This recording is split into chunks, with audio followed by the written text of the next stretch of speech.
प्रियमित्राणि नमस्कारः। दशमकक्ष्यायाः शेमुषी इति संस्कृतपाठ्यपुस्तकस्य अनुशिक्षणे भवतां स्वागतम्। अद्य वयं प्रथमं पाठं पठामः। पाठस्य नाम अस्ति शुचिपर्यावरणम् इति। अद्य वयं प्रथमं भागं पठामः। पाठस्य शीर्षकम् अस्ति शुचिपर्यावरणम् इति। अत्र शुचिपर्यावरणम् इति समस्तं पदम् अस्ति। शुचि च तत् पर्यावरणम्, शुचिपर्यावरणम्। कर्मधारयः समासः। अधुना पदपरिचयं भावार्थं च पश्यामः। शुचिपर्यावरणम् इत्यत्र शुचिपर्यावरण इति अकारान्तनपुंसकलिङ्गशब्दः प्रथमा विभक्तिः एकवचनम् अस्ति। स्वच्छं वातावरणम् इत्यर्थः। शुचि इत्यत्र शुचि इति इकारान्तनपुंसकलिङ्गशब्दः प्रथमा विभक्तिः एकवचनम् अस्ति। स्वच्छं, पवित्रं, निर्मलम् इत्यर्थः। पर्यावरणम् इत्यत्र पर्यावरण इति अकारान्तनपुंसकलिङ्गशब्दः प्रथमा विभक्तिः एकवचनम् अस्ति। परितः आसमन्तात् वृणोति इति अर्थात् वातावरणम् इत्यर्थः। पर्यावरणम् इत्यत्र यणसन्धिः अस्ति। परि आवरणम्, पर्यावरणम्। शुचिपर्यावरणम् अर्थात् स्वच्छं वातावरणम्। अधुना वयं पाठस्य भूमिकां पठामः। एषः पाठः आधुनिकस्य संस्कृतकवेः हरिदत्तशर्मणः लसल्लतिका इति रचनासङ्ग्रहात् सङ्कलितः अस्ति। अस्मिन् पाठे कविः नगरेषु यन्त्राणां बाहुल्यकारणात् वर्धमानात् प्रदूषणात् चिन्तितः अस्ति। कविः कथयति यत् इदं लौहचक्रं शरीरस्य मनसः च शोषकम् अस्ति। अस्मात् लौहचक्रात् एव वायुमण्डलं दूषितं भवति।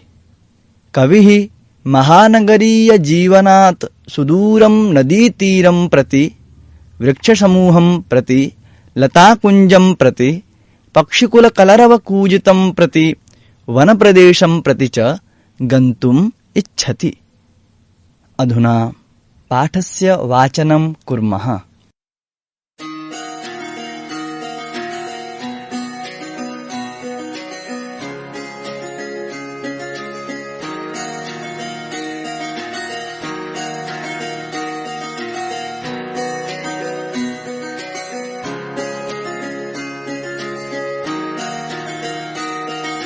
दुर्वहमत्र जीवितं जातं प्रकृतिरेव शरणम्। शुचिपर्यावरणम्, शुचिपर्यावरणम्। दुर्वहमत्र जीवितं जातं प्रकृतिरेव शरणम्। शुचिपर्यावरणम्, शुचिपर्यावरणम्।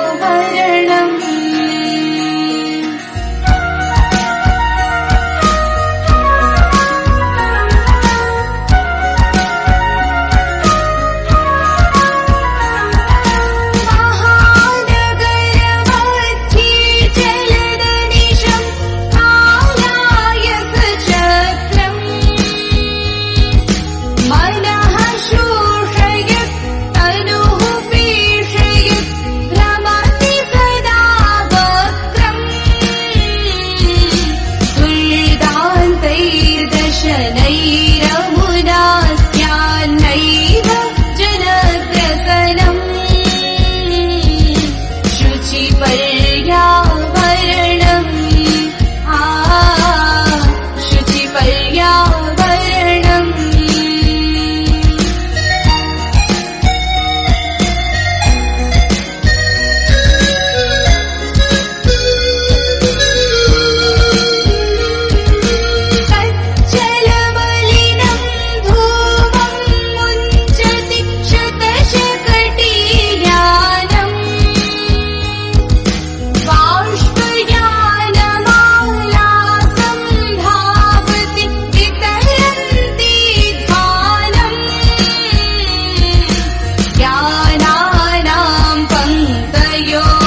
शुचिपर्यावरणम्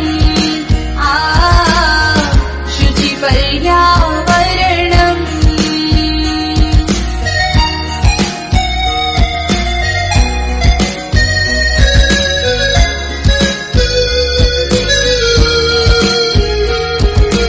अयि जलबन्धो खगकुलकलरव कुञ्जितवनदेशम् पुरकलरव सम्भ्रमितजनेभ्यो धृतसुखसन्देशम् चाकचिक्यजालम् नो कुर्याज्जीवितरसहरणम् शुचिपर्यावरणम् शुचिपर्यावरणम्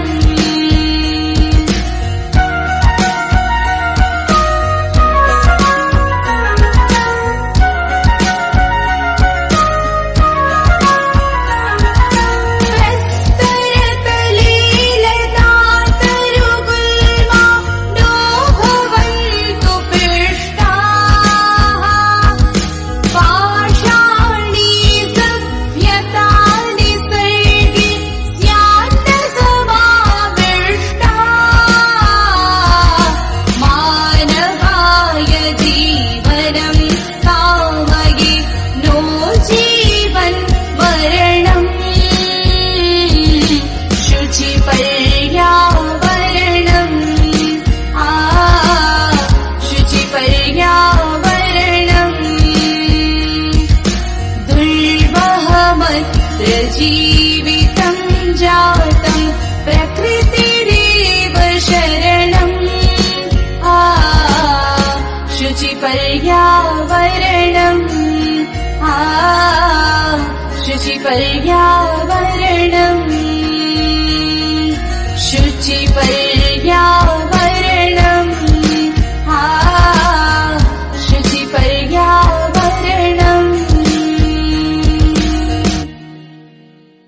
अधुना श्लोकानां विवरणं पश्यामः।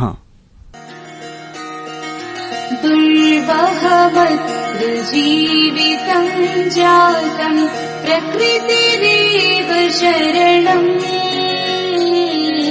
शुचिपर्यावरणम् शुचिपर्यावरणम् अधुना पदच्छेदं पश्यामः। दुर्वहम् अत्र जीवितं जातं प्रकृतिः एव शरणं शुचिपर्यावरणम्। अधुना पदपरिचयं भावार्थं च पश्यामः।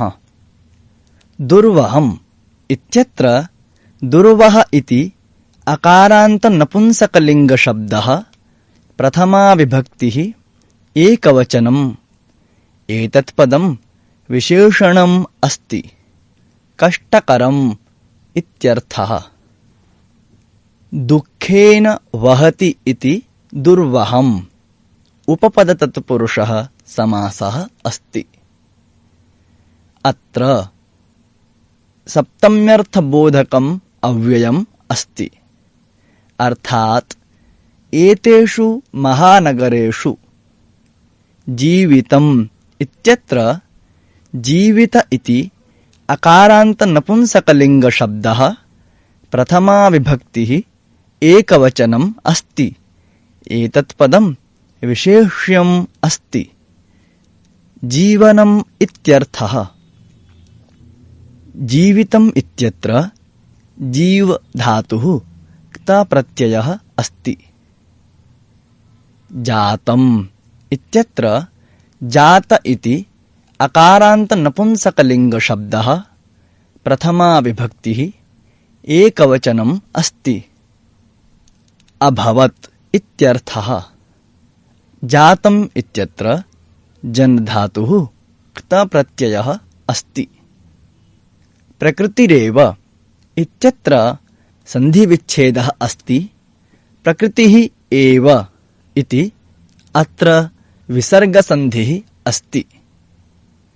प्रकृतिः इत्यत्र प्रकृति इति इकारान्तस्त्रीलिङ्गशब्दः प्रथमा विभक्तिः एकवचनम् अस्ति। प्रकृतिः निसर्गः इत्यर्थः। एव इति निश्चयार्थकम् अव्ययम् अस्ति। शरणम् इत्यत्र शरण इति अकारान्तनपुंसकलिङ्गशब्दः प्रथमा विभक्तिः एकवचनम् अस्ति। आश्रयस्थानम् इत्यर्थः। शरणम् इत्यत्र श्री धातुः ल्युट् प्रत्ययः अस्ति। तदा शरण इति प्रातिपदिकं भवति। अधुना अन्वयं पश्यामः। अत्र अर्थात् नगरेषु महानगरेषु जीवितम् अर्थात् जीवनं, दुर्वहम् अर्थात् कष्टकरं, जातम् अर्थात् अभवत्। अधुना प्रकृतिः एव शरणम् अस्ति। शुचिपर्यावरणम् अर्थात् स्वच्छं वातावरणं प्रति गच्छामः। अधुना भावं पश्यामः। अत्र नगरेषु महानगरेषु प्रदूषितजलकारणात् प्रदूषितवायुकारणात् च जीवनं कष्टकरं जातम् अस्ति। अधुना प्रकृतिः अर्थात् स्वच्छं वातावरणम् एव अस्माकं शरणम् अस्ति। अतः कविः इच्छति यत् वयं स्वच्छं वातावरणं प्रति गच्छामः, अर्थात् स्वच्छस्य वातावरणस्य निर्माणं कुर्मः इति।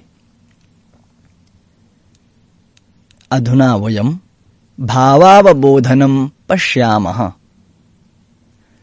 दुर्वहमत्र जीवितं जातम् इति वाक्ये क्रियापदरूपेण किं पदं प्रयुक्तम्?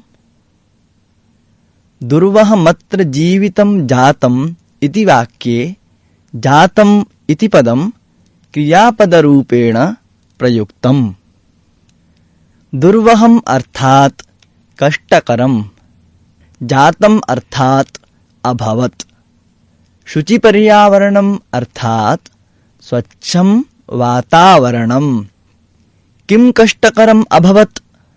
जीवनं कष्टकरम् अभवत्। कस्य जीवनं कष्टकरम् अभवत्? अस्माकम् अर्थात् जनानां जीवनं कष्टकरम् अभवत्। जनानां जीवनं कीदृशम् अभवत्? जनानां जीवनं कष्टकरम् अभवत्। जनानां जीवनं कुत्र कष्टकरम् अभवत्? जनानां जीवनं महानगरेषु कष्टकरम् अभवत्। महानगरेषु किं कष्टकरम् अभवत्? महानगरेषु जीवनं कष्टकरम् अभवत्। महानगरेषु मनुष्यस्य जीवनं कष्टकरं जातम्, अतः मनुष्यस्य आश्रयस्थानं किम् अस्ति? महानगरेषु मनुष्यस्य जीवनं कष्टकरं जातम्, अतः मनुष्यस्य आश्रयस्थानं स्वच्छं पर्यावरणम् अस्ति। महानगरेषु जीवनं किमर्थं कष्टकरम् अभवत्? महानगरेषु प्रदूषितं वातावरणम् अस्ति, अतः अत्र जीवनं कष्टकरम् अभवत्। कविः प्रकृतेः एव शरणं किमर्थं गन्तुम् इच्छति? प्रकृतौ वनम् अस्ति, नदी अस्ति, पक्षिणां कलरवः अस्ति, स्वच्छं वातावरणम् अस्ति, शुद्धं जलम् अस्ति, शुद्धः वायुः अस्ति। प्रकृतौ वाहनानां ध्वनिः, प्रदूषितः वायुः च नास्ति। अस्मात् कारणात् कविः प्रकृतिं प्रति गन्तुम् इच्छति, अर्थात् अस्मात् कारणात् कविः अस्मान् सर्वान् प्रकृतिं प्रति गन्तुं कथयति। कविः शुचिपर्यावरणम् इत्यनेन अत्र कं सन्देशं दातुम् इच्छति?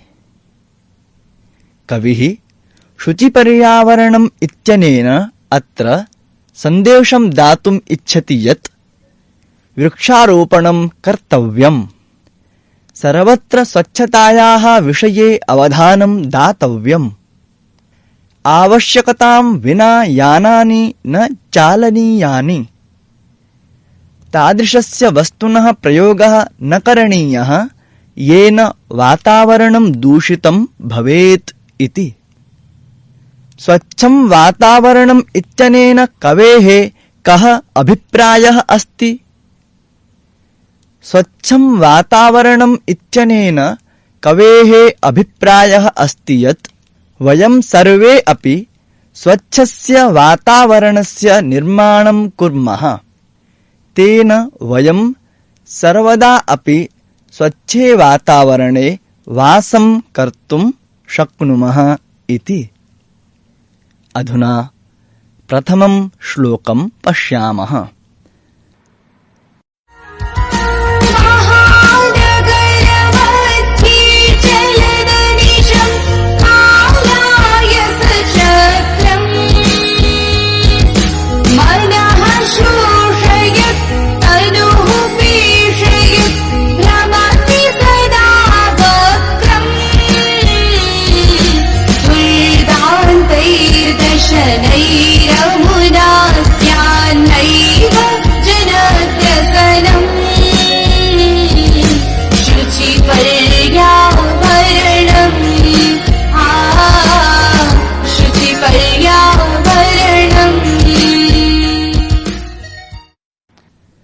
अधुना पदच्छेदं पश्यामः।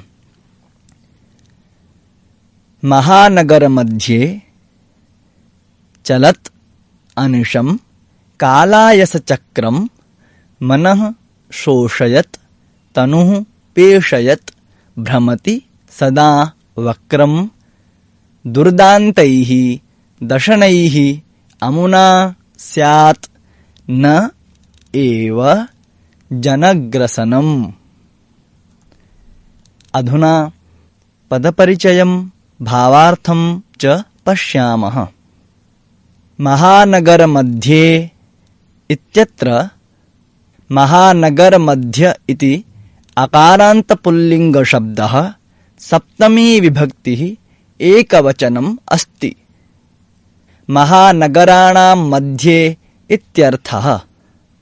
अत्र महत् च इदं नगरं महानगरं कर्मधारयः समासः। महानगराणां मध्यः महानगरमध्यः षष्ठीतत्पुरुषः समासः। तस्मिन् महानगरमध्ये चलदनिशम् अत्र सन्धिविच्छेदः अस्ति। चलत् अनिशम् अत्र जष्ट्वसन्धिः अस्ति। चलत् इत्यत्र चलत् इति तकारान्तनपुंसकलिङ्गशब्दः प्रथमा विभक्तिः एकवचनम् अस्ति। परिभ्रमत् इत्यर्थः। अत्र चल् इति धातुः शत्रिप्रत्ययः अस्ति। चलत् इति प्रातिपदिकम् अस्ति। अनिशम् इत्यत्र अनिश इति अकारान्तनपुंसकलिङ्गशब्दः प्रथमा विभक्तिः एकवचनम् अस्ति। निरन्तरम् इत्यर्थः।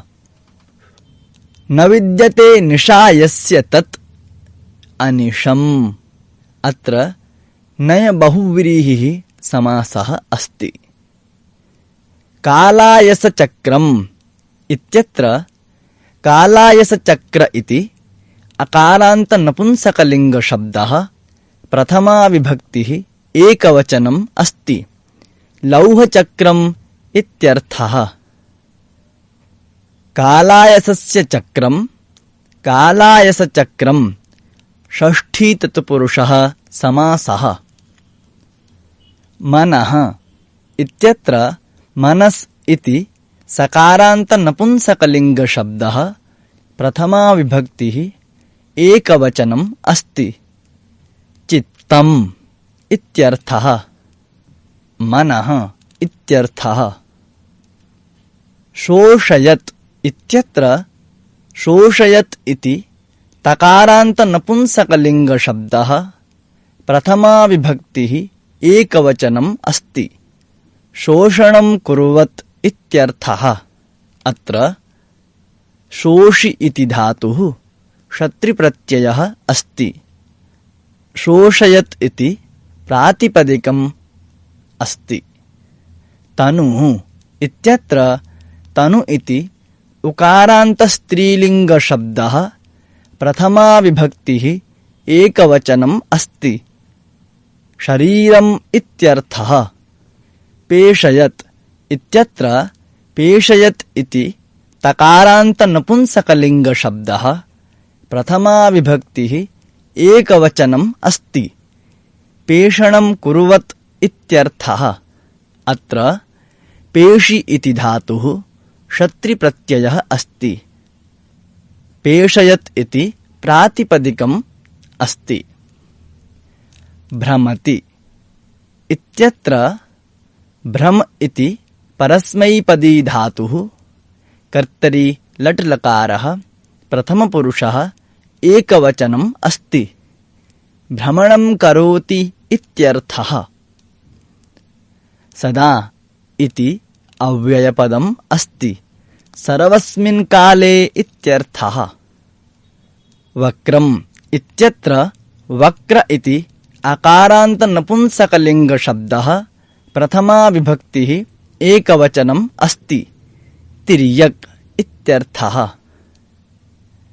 दुर्दान्तैर्दशनैः अत्र सन्धिविच्छेदः अस्ति। दुर्दान्तैः दशनैः अत्र विसर्गसन्धिः अस्ति। दुर्दान्तैः इत्यत्र दुर्दान्त इति अकारान्तनपुंसकलिङ्गशब्दः तृतीया विभक्तिः बहुवचनम् अस्ति। प्रबलैः इत्यर्थः। दुःखेन दान्तः दुर्दान्तः। प्रादिसमासः तैः दुर्दान्तैः। दशनैरमुना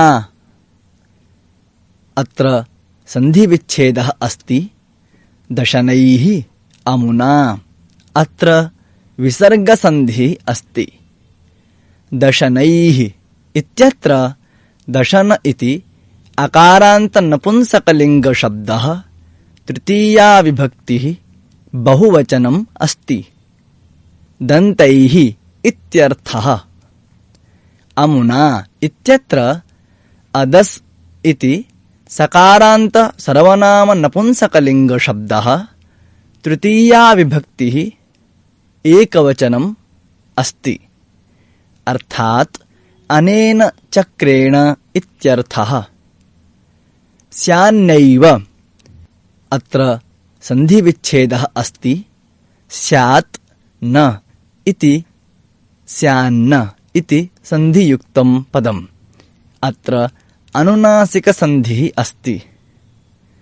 स्यान्न एव इति विच्छेदः। स्यान्नैव इति वृद्धिसन्धियुक्तं पदम् अस्ति। स्यात् इत्यत्र अस् इति परस्मैपदी धातुः कर्तरि विधिलिङ्लकारः प्रथमपुरुषः एकवचनम् अस्ति। भवेत् इत्यर्थः। न इति निषेधार्थकम् अव्ययम् अस्ति।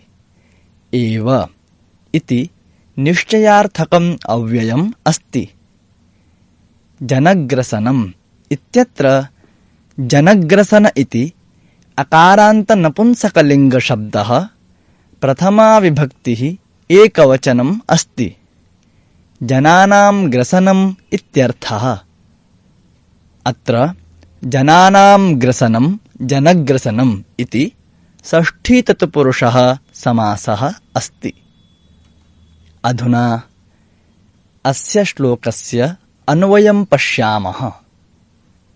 महानगरमध्ये अनिशं चलत् कालायसचक्रं मनः शोषयत् तनुः पेषयत् सदा वक्रं भ्रमति।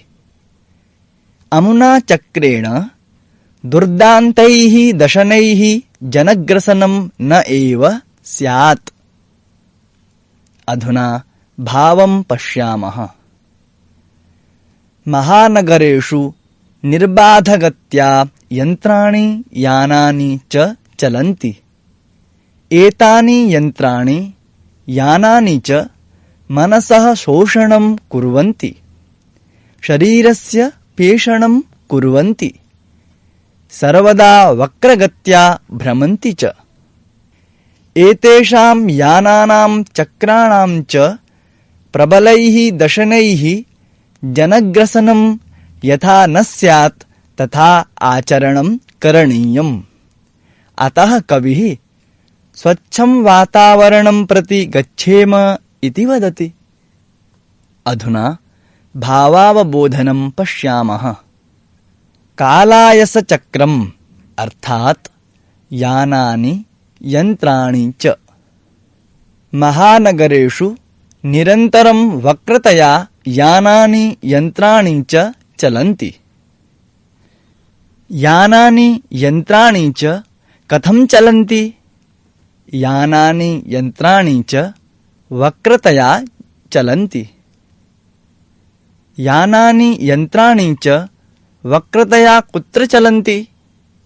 यानानि यन्त्राणि च वक्रतया महानगरेषु चलन्ति। महानगरेषु निरन्तरं वक्रतया कानि चलन्ति? महानगरेषु निरन्तरं वक्रतया यानानि यन्त्राणि च चलन्ति। किं महानगरेषु यानानि यन्त्राणि च निरन्तरं वक्रतया चलन्ति? आम्, महानगरेषु यानानि यन्त्राणि च निरन्तरं वक्रतया चलन्ति। महानगरेषु निरन्तरं वक्रतया यानानि यन्त्राणि च न चलन्ति। किम् एतत् सत्यम्? न, एतत् सत्यं नास्ति। अपि तु महानगरेषु निरन्तरं वक्रतया यानानि यन्त्राणि च चलन्ति। यानानां यन्त्राणां च भ्रमणेन शरीरस्य किं भवति? यानानां यन्त्राणां च भ्रमणेन शरीरस्य पेषणं भवति। शरीरस्य पेषणं केन भवति? यानानां यन्त्राणां च भ्रमणेन शरीरस्य पेषणं भवति। यानानां यन्त्राणां च भ्रमणेन कस्य पेषणं भवति? यानानां यन्त्राणां च भ्रमणेन शरीरस्य पेषणं भवति। यानानां यन्त्राणां च भ्रमणेन कस्य शोषणं भवति? यानानां यन्त्राणां च भ्रमणेन मनसः शोषणं भवति। यानानां यन्त्राणां च भ्रमणेन मनसः किं भवति? यानानां यन्त्राणां च भ्रमणेन मनसः शोषणं भवति। दशनैः अर्थात् दन्तैः। जनग्रसनम् अर्थात् जनानां मरणम्। यन्त्ररूपिचक्रस्य दन्तैः जनानां किं भवति? यन्त्ररूपिचक्रस्य दन्तैः जनानां मरणं भवति। जनानां मरणं कैः भवति? जनानां मरणं यन्त्ररूपिचक्रस्य दन्तैः भवति। किं जनानां मरणं स्यात्? न, जनानां मरणं न स्यात्। यानयन्त्ररूपिचक्रस्य कीदृशैः दन्तैः जनानां मरणं न स्यात्? यानयन्त्ररूपिचक्रस्य दुर्दान्तैः दन्तैः जनानां मरणं न स्यात्। यानयन्त्ररूपिचक्रस्य दुर्दान्तैः दन्तैः केषां मरणं न स्यात् यानयन्त्ररूपि चक्रस्य दुर्दान्तैः दन्तैः जनानां मरणं न स्यात्। अत्र कविः किं वक्तुम् इच्छति? अत्र कविः वक्तुम् इच्छति यत् अधिकानां यन्त्राणाम् अधिकानां यानानां च प्रदूषणेन अपघातेन च जनाः म्रियमाणाः सन्ति। ते च जनाः मरणं न प्राप्नुयुः। अतः वयं तादृशस्य स्वच्छस्य वातावरणस्य निर्माणं कुर्मः। अपेक्षायाम् एव यानस्य प्रयोगं कुर्मः इति। मित्राणि, एषः भागः अत्रैव समाप्तः। अग्रिमे अर्थात् द्वितीये भागे पुनः मेलिष्यामः। धन्यवादः।